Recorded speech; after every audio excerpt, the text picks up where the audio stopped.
والصلاة والسلام على رسول الله أما بعد أعوذ بالله من الشيطان الرجيم بسم الله الرحمن الرحيم وليس الذكر كالأنثى وإني سميتها مريم وإني أعيذها بك وذريتها من الشيطان الرجيم. محترم ذمہ داران مدرسہ، جمعیت و جماعت کے ذمہ داران، علماء کرام، بزرگوں، نوجوان ساتھیوں، پردہ نشین خواتین اور پیارے بچوں، آج ہم مدرسہ مرکز التوحید اور مکتب دارالسلام کے سالانہ اجلاس کے موقع پر یہاں پر جمع ہوئے. اس موقع پر ہم نے ان دونوں ہی مدرسوں کے طالبات کا علمی مظاہرہ سنا.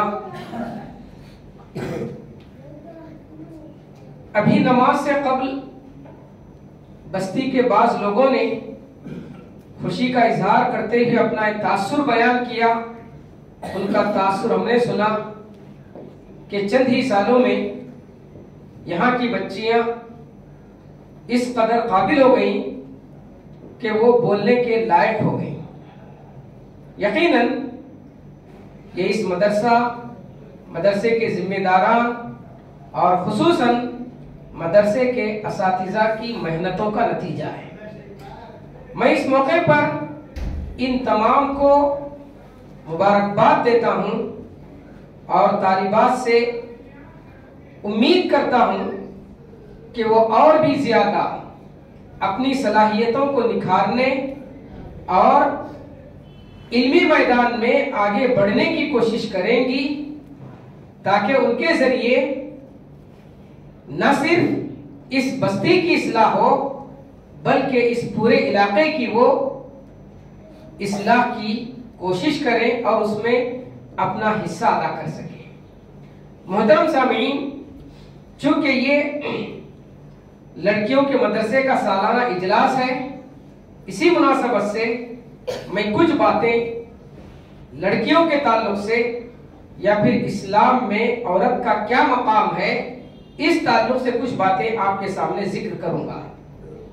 ہم جانتے ہیں کہ اسلام سے قبل عورتوں کے ساتھ بہت ہی برا سلوک کیا جاتا تھا.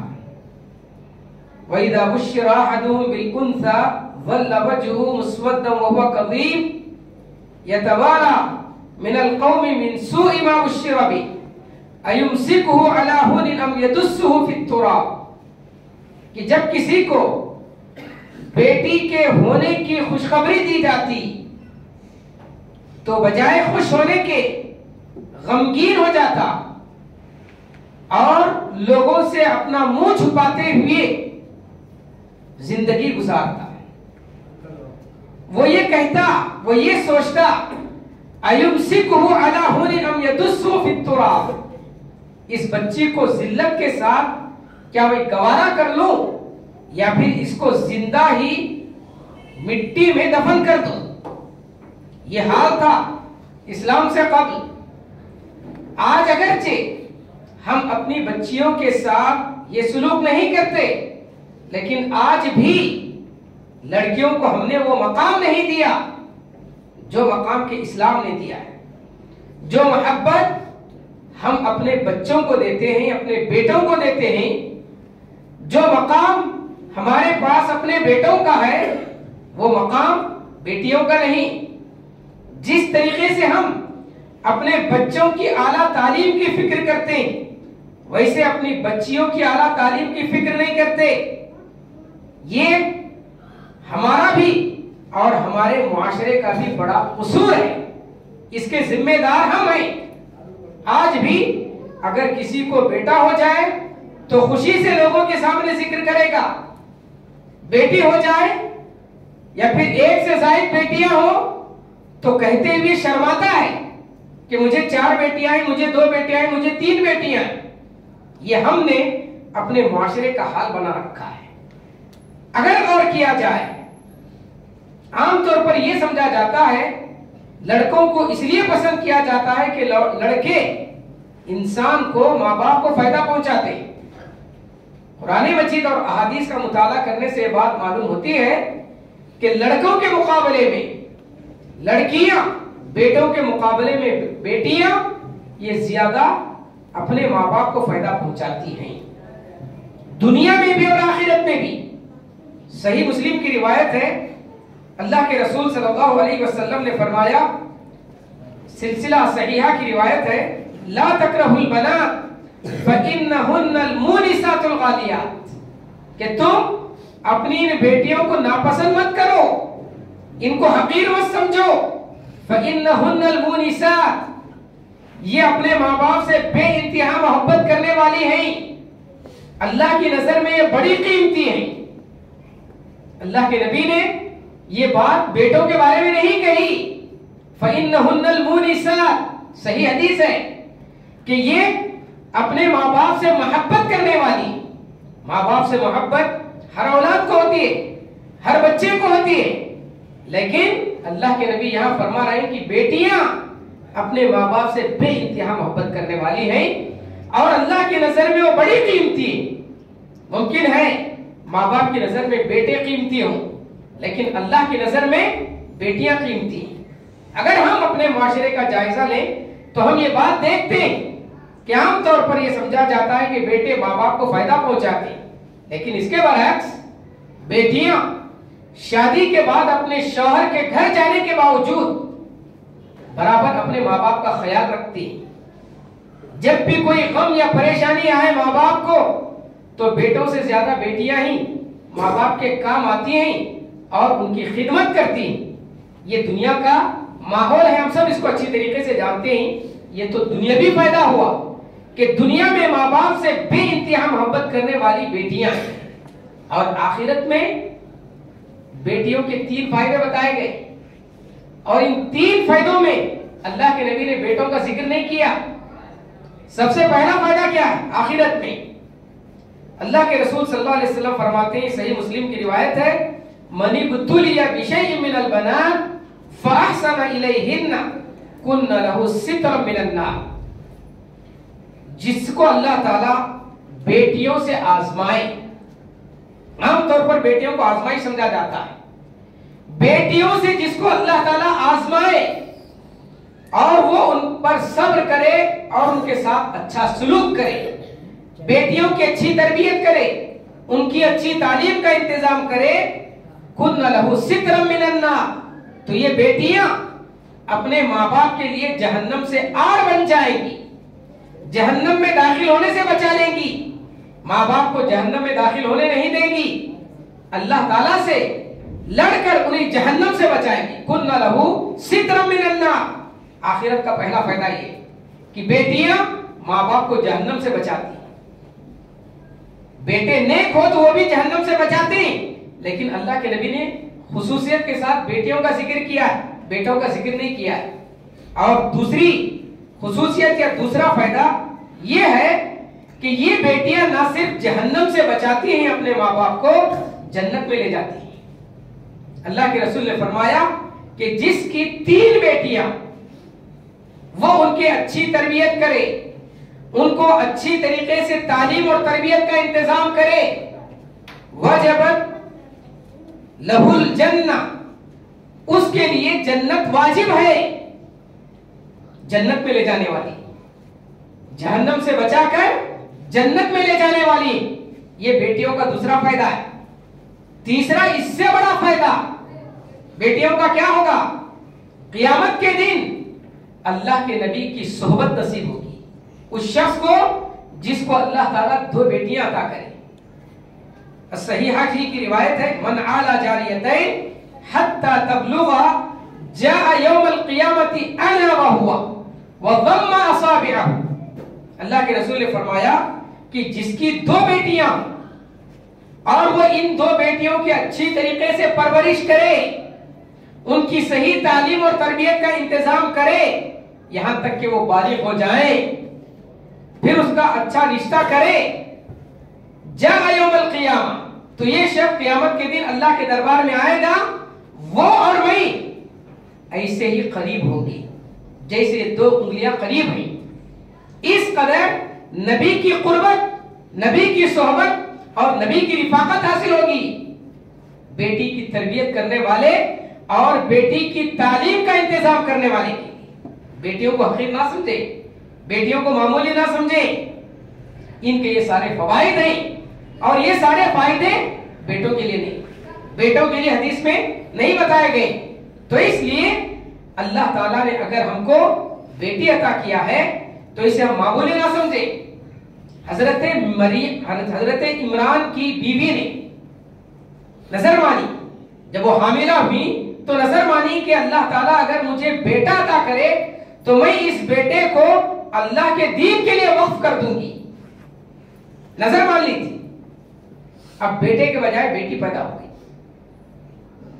وہ اللہ تعالیٰ سے شکایت کرنے لگی، اے پروردگار میں نے تو تجھ سے بیٹا مانگا تھا، انی وضعتها انثى، تو نے مجھے بیٹی عطا کی ہے. تو اللہ تعالیٰ نے کہا ولیس الذکر کالانثى، تم نے جس بیٹے کی نظر مانی تھی وہ بیٹا اس بیٹی کے مانند نہیں. اس بیٹی کی شان تو اس بیٹے سے کہیں زیادہ ہے. اللہ تعالیٰ کے نزدیک اس بیٹی کا مقام اس سے بھی کہیں زیادہ ہے. عمران کی بیوی کو جو لڑکی پیدا ہوئی ان کا نام کیا ہے؟ مریم. اللہ ہی نے رکھا، انی سمیتها مریم، میں خود اس بیٹی کا نام رکھتا ہوں مریم.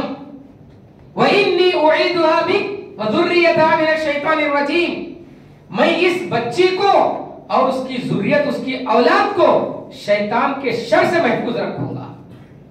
یہ اللہ تعالیٰ کا وعدہ ہے. ہم جانتے ہیں حدیث میں آتا ہے اللہ کے رسول نے فرمایا کہ جب بھی بچہ پیدا ہوتا ہے تو شیطان اسے کچوکا لگاتا ہے، چباتا ہے، بچہ رونے لگتا ہے، سب خوش ہو جاتے ہیں کہ بچہ زندہ ہے. حدیث میں کہا گیا کہ بچہ جو روتا ہے شیطان کے چبانے کی وجہ سے. اگر نہ روئے تو ہم پریشان ہو جاتے ہیں کہ بچہ زندہ ہے کہ نہیں، مر گیا ہے. یہ شیطان کے کچوکا لگانے کی وجہ سے. اور اس کچوکے سے، شیطان کے اس چبونے سے صرف دو ہی لوگ محفوظ رہے، حضرت مریم اور ان کے بیٹے حضرت عیسیٰ. ان کو اللہ تعالیٰ نے بچا لیا. وَإِنِّي أُعِيدُهَا بِكَ وَذُرِّيَّتَهَا مِنَ الشَّيْطَانِ الرَّجِيمِ. یہ حضرت مریم کا مقام ہے. عورتوں کا اسلام میں بہت اونچا مقام ہے. اللہ نے اسلام نے عورتوں کو بہت بلند مقام عطا کیا ہے. قرآن مجید پڑھیں، قرآن مجید میں کہیں بھی سورۃ الرجال نہیں ہے، مردوں کی سورت، الرجال کے معنی مرد، سورۃ الرجال نہیں، سورۃ النساء ہے. عورتوں کے نام سے ایک پوری سورت ہے عورتوں کے مقام کو بتانے کے لیے. عورت کوئی معمولی ہستی نہیں ہے. ابھی ذکر آیا، کسی نے اعتراض کیا کیا عورت نبی نہیں ہو سکتی؟ تو جواب دینے والے نے کیا کہا؟ عورت نبی نہیں ہو سکتی ہے لیکن نبیوں کی ماں ہوتی ہے، نبیوں کی ماں ہوتی ہے. عام طور پر دنیا میں بڑے بڑے لوگوں کو ہم نے یاد رکھا ہے لیکن ان کے پیچھے جس ماں کا کردار ہوتا ہے اسے ہم بھول گئے. تاریخ میں جتنے بڑے بڑے لوگ گزرے ان کے پیچھے ان کی ماؤں کا تو کردار ہے، ہم ان کو یاد نہیں رکھتے. یہ دراصل اللہ تعالیٰ کے پاس سے ان کا اصل اجر و ثواب ہے. امام بخاری ان کو تیار کرنے والی ان کی ماں تھی. امام بخاری جب پیدا ہوئے کسی وجہ سے ان کی آنکھوں کی بینائی چلے گئی، اندھے ہو گئے. ماں نے دعا کی، ماں کی دعا کی بدولت اللہ تعالیٰ نے ان کی بینائی لوٹائی اور آگے چل کر وہ بخاری بنے. حدیث میں وہ مقام انہوں نے حاصل کیا جو آج ہم سب جانتے ہیں. تو ان کے پیچھے کس کا کردار ہے؟ ماں کا کردار ہے. انس بن مالک رضی اللہ تعالیٰ نبی کے خادموں میں سے 10 سال آپ نے خدمت کی اللہ کے نبی کی.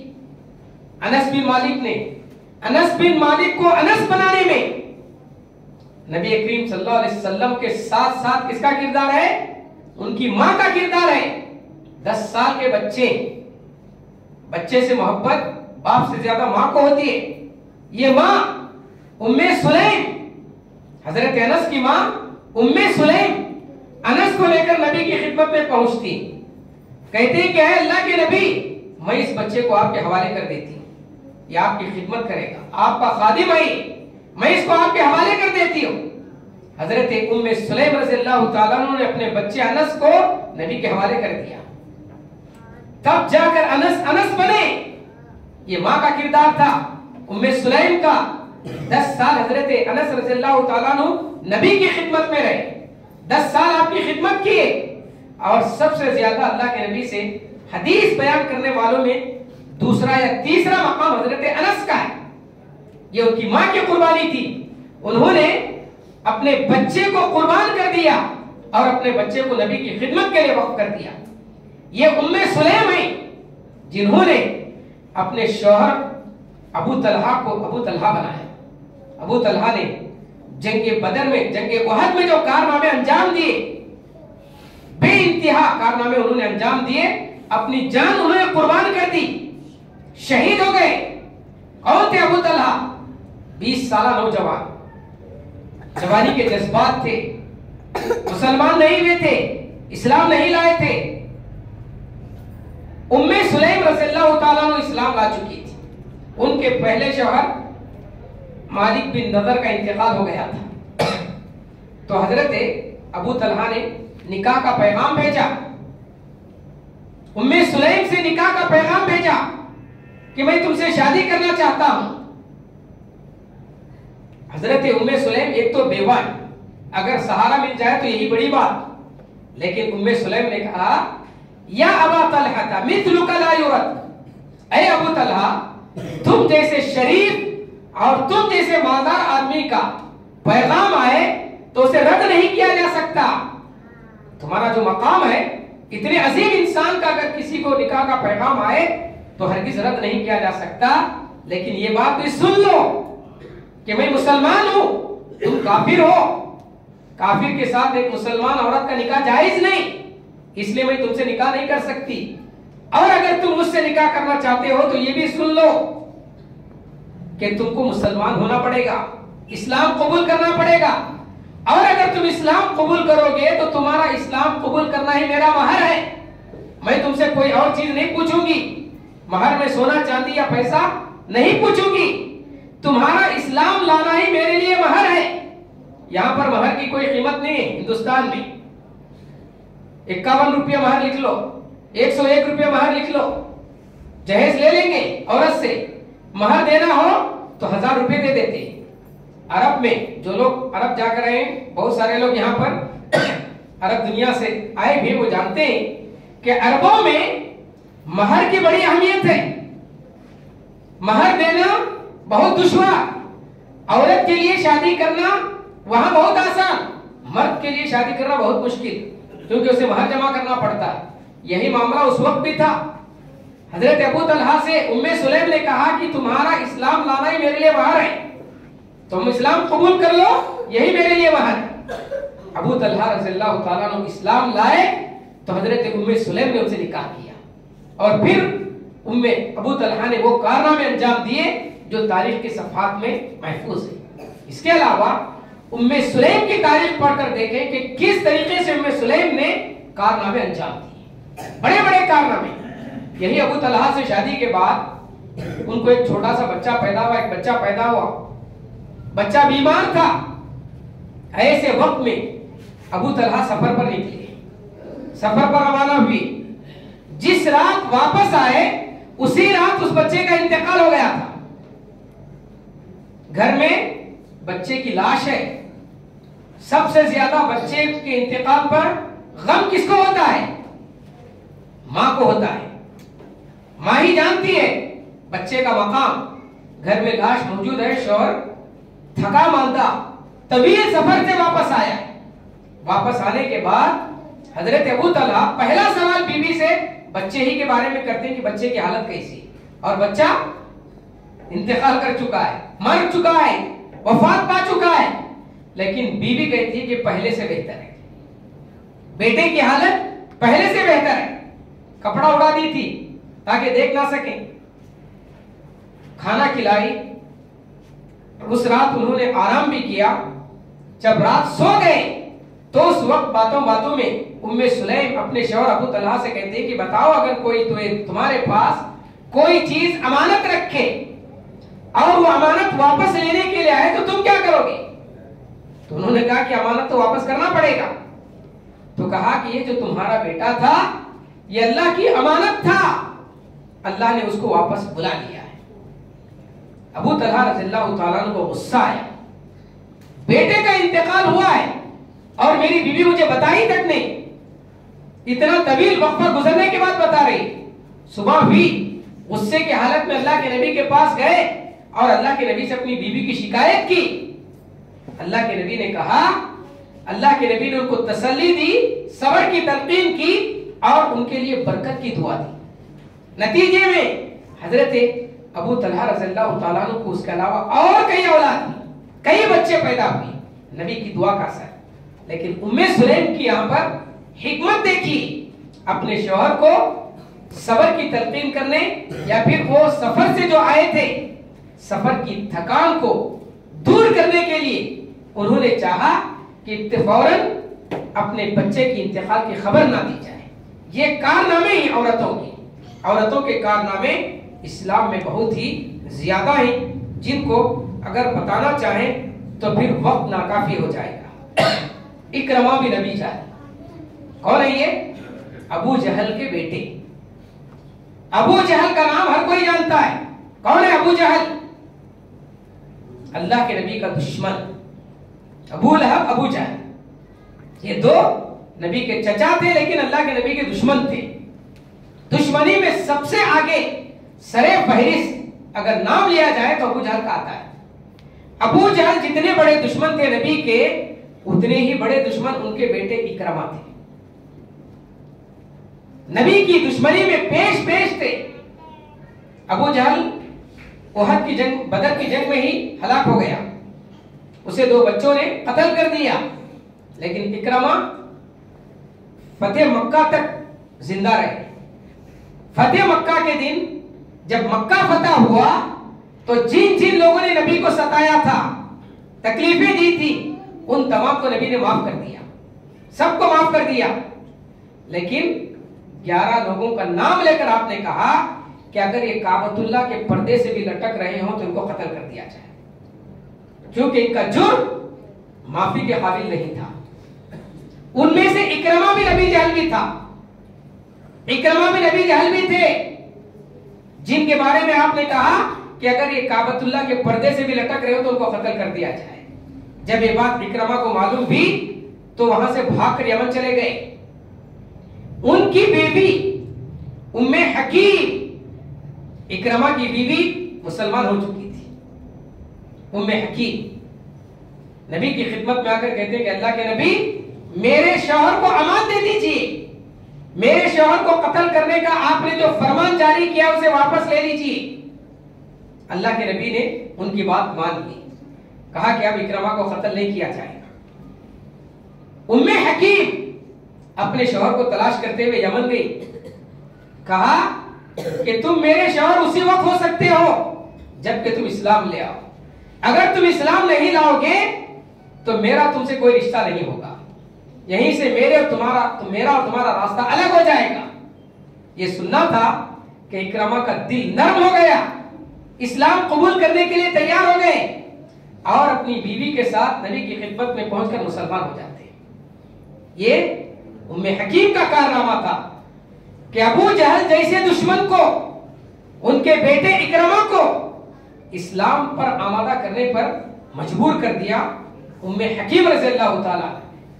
یہ کارنامے آج ہماری عورتیں بھی انجام دے سکتی ہیں اگر ہم ان کی قدر و قیمت کو پہچانیں, ان کے مقام اور مرتبے کو پہچانیں اور ان کو ان کا مقام عطا کریں.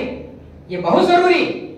یہ جو مدارس ہیں یہ اسی لیے عورتوں کی تعلیم, خصوصاً عورتوں کی دینی تعلیم, آپ دیکھ لیں اس بستی میں کتنے لوگ ہوں گے لیکن یہاں پر بچوں کی تعداد بہت زیادہ ہے اور ہمارے بزرگ افراد کی کچھ تعداد ہے, نوجوانوں کی تعداد تو بہت کم ہے, 2-4 نوجوان ہوں گے جو اس اجلاس میں شریک ہیں.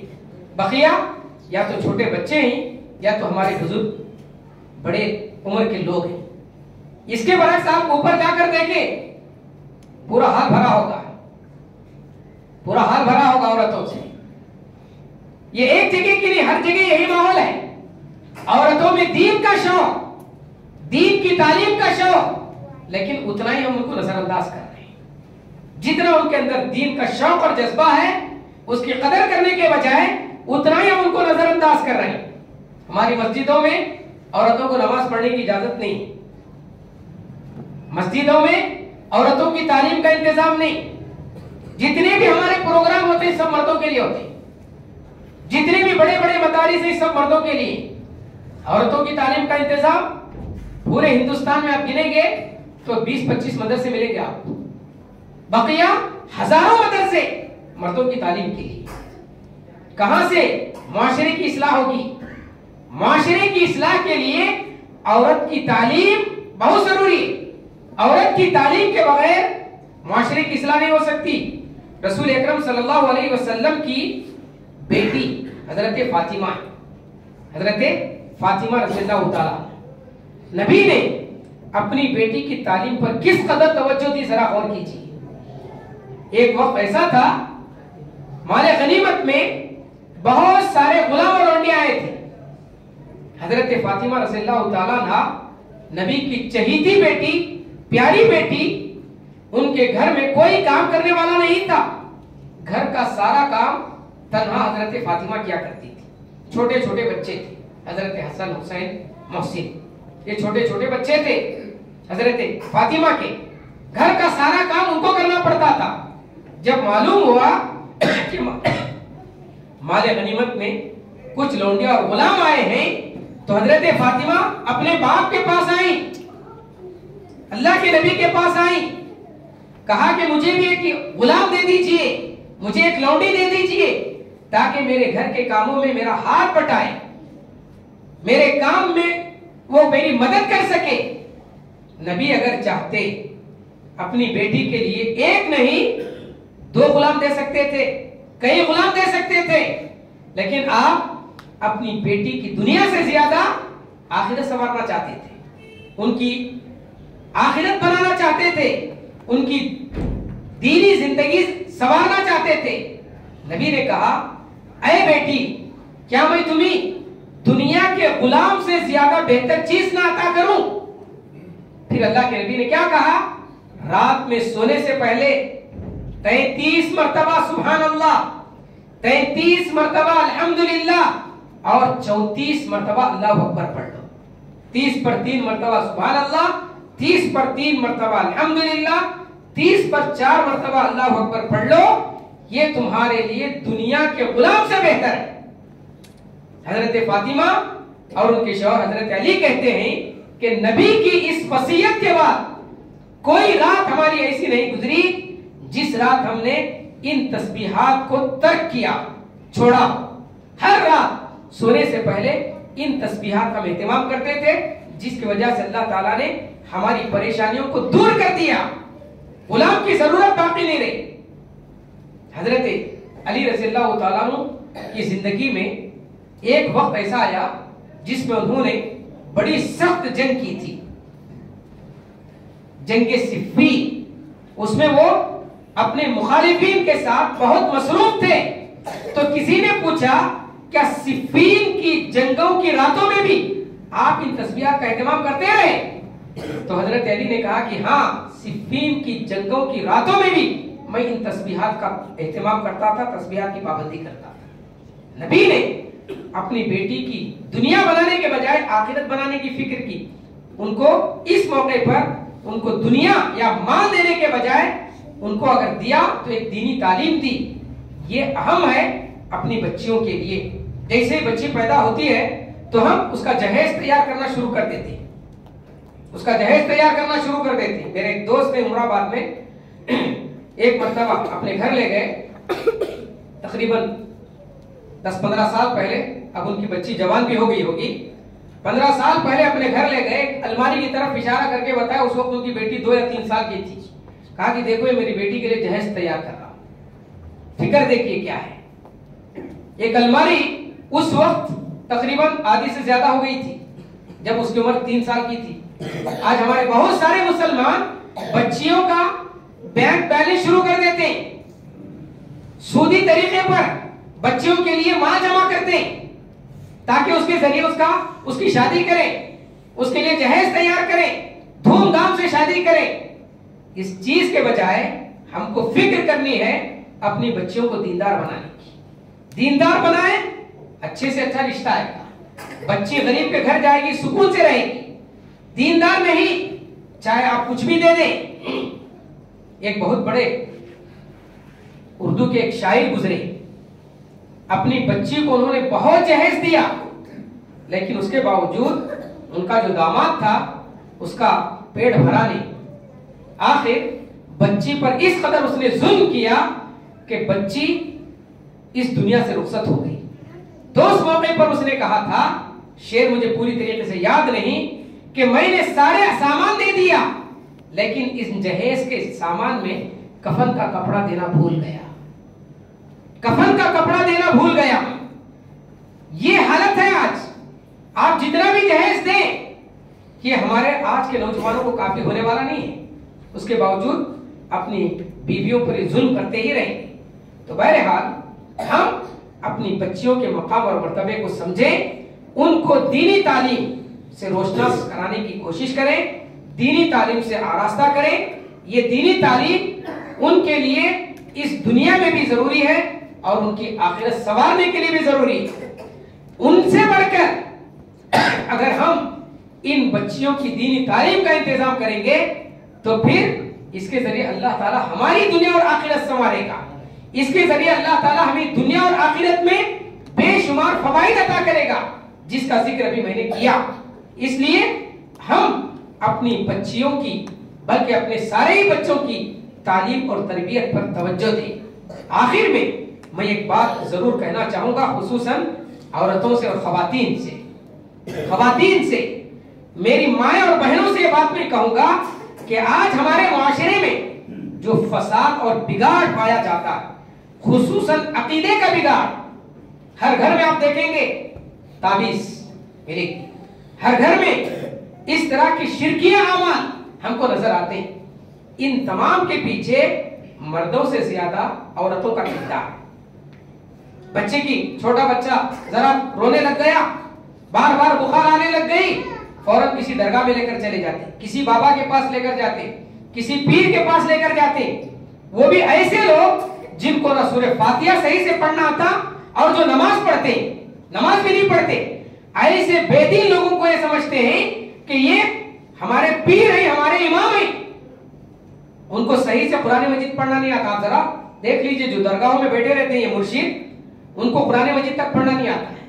وہ 5 وقت کی نماز نہیں پڑھتے. کیا اللہ تعالیٰ ان کی زبانوں میں تاثیر عطا کرے گا؟ انسان ذرا بھی اگر سوچے تو معلوم ہوگا کہ سب فریب ہے، دھوکہ ہے. لیکن ہماری مائیں اور بہنیں ایسے لوگوں کے پاس جا کر پیسہ خرچہ کرتے ہیں، 100 روپے 50 روپیہ دے کر ان کے پاس سے کالا دھاگا لے کر آتے ہیں، ان کے پاس سے تعویذ لے کر آتے ہیں، ان کے پاس سے کڑے لے کر آتے ہیں اور پہن کر یا پہنا کر اپنے بچوں کو سمجھتے ہیں کہ اس سے بیماری دور ہو جائے گی. ایک شخص کو اللہ کے نبی نے دیکھا کہ وہ تعویذ باندھا ہوا تھا. پوچھا کیا بات ہے، کس لیے تعویذ باندھے ہو؟ تو اس نے کہا کہ ذرا جسم میں کمزوری ہے، اس کمزوری کو دور کرنے کے لیے. آپ نے فرمایا کہ لا یزیدک الا وہنا، یہ تعویذ تمہاری کمزوری کو دور نہیں کرے گی، اس سے تمہاری کمزوری میں اور اضافہ ہی ہوگا اور تمہاری کمزوری بھی زیادتی ہی ہوگی. دیکھتے ہیں کہ ایک تعویذ کام نہیں آئی تو 100 روپے کی بجائے 200 روپے کی تعویذ لے کر آتے ہیں. ایک درگاہ میں کام نہیں چلا تو دوسری درگاہ میں جاتے ہیں.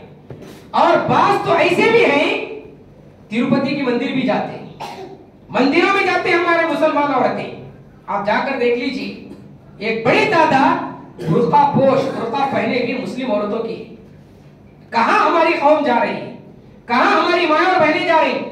تو یہ جو فساد اور بگاڑ ہے عقیدے کا، اس میں سب سے زیادہ کردار عورتوں کا ہوتا ہے.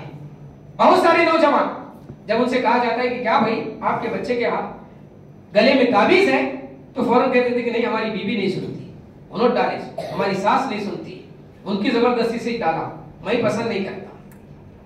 شوہر بھی اپنی بیوی کے ہاتھوں مجبور ہو گیا ہے. اگر ہماری ماں اور بہنیں عزم کر لیں، معاشرے کا سارا بگاڑ دور ہو سکتا ہے، معاشرے سے ساری خرابیاں دور ہو سکتی ہیں، معاشرے کی اصلاح ہو سکتی ہے. کیونکہ عورت ہی اصل میں ایک مدرسہ ہے جس کی گود میں بچہ پلتا ہے. عورت اپنے بچے کی پہلی معلمہ ہوتی ہے, اپنے بچے کی پہلی استاذ ہوتی ہے, اور وہ اپنے شوہر کو سنوار سکتی ہے, اپنے شوہر کی اصلاح عورت کر سکتی ہے. بڑے بڑے لوگ جو جن کا بہت بڑا مقام ہوگا دنیا میں, ان کا بہت بڑا اثر و رسوخ ہوگا, لیکن گھر میں جائیں گے تو بیوی کے پاس ان کی کچھ نہیں چلتی. عورت کے پاس وہ پاور ہوتا ہے, عورت کے پاس وہ اثر ہوتا ہے. اگر یہ اثر, یہ پاور عورت اگر دین کے لیے استعمال کرے تو پھر وہ اپنے شوہر کی اصلاح کرے گی, اپنے بچوں کی اصلاح کرے گی, اپنے گھر کی اصلاح کرے گی, اور اپنے معاشرے کی اصلاح کرے گی. تو آج جو معاشرے کا بگاڑ ہے, اس بگاڑ کا بنیادی سبب یا ایک اہم سبب عورت ہے. اور اگر عورت اپنے آپ کو بدل لے تو پھر اس کا گھر بھی سنور جائے گا, وہ خود سنور جائے گی اور معاشرہ سنور جائے گا. اس لیے میری مائیں اور بہنوں سے میری یہ درخواست ہے کہ وہ معاشرے کی اصلاح میں اپنا کردار ادا کریں, اپنے آپ کو معمولی نہ سمجھیں. اگر وہ اپنے آپ کو پہچانیں, اپنی حقیقت سے واقف ہو جائیں, تو ان میں سے انس بن مالک کی ماں بن سکتی ہیں آج کی ہماری مائیں. امام بخاری کی ماں کا کردار وہ ادا کر سکتے ہیں, اور اکرمہ بن ابی جہل کی بیوی کا کردار ادا کر سکتے ہیں, ابو طلحہ کی بیوی ام سلیم کا کردار ادا کر سکتی ہے. اللہ تعالی ہم سب کو دین کی سمجھ عطا کرے, معاشرے کی اصلاح کی ہم سب کو فکر کرنے کے اللہ توفیق عطا فرمائے. ہماری مائیں اور بہنوں کو دین کی تعلیم سے آراستہ ہونے اور اس طرح کے مدارس سے زیادہ فائدہ اٹھانے کی اللہ تعالی ہم سب کو اور خصوصاً ہماری مائیں اور بہنوں کو توفیق عطا فرمائے. انہی باتوں پر میں اپنی بات کو ختم کرتے ہوئے مدرسہ مرکز التوحید اور پھر مکتب دارالسلام کے ذمہ داروں کا اور مسجد کے جمعیت کے ذمہ داروں کا اور خصوصاً اس مدرسے کے ناظم یا مدرسے کے جو اہم ذمہ دار استاذ ہیں مولانا عبد المجید عمری حفظہ اللہ, ان کا بھی میں شکریہ ادا کرتا ہوں کہ انہوں نے مجھے یہاں پر آ کر طالبات کی تقریروں کو سننے اور پھر کچھ کہنے کا موقع عطا فرمایا. اللہ تعالیٰ سے دعا ہے کہ اللہ تعالیٰ ہم سب کو دین پر عمل کرنے والا اور دین کو اللہ کے بندوں تک پہنچانے والا بنائے. آمین. وآخر دعوانا ان الحمد للہ رب العالمین. السلام علیکم ورحمۃ اللہ وبرکاتہ.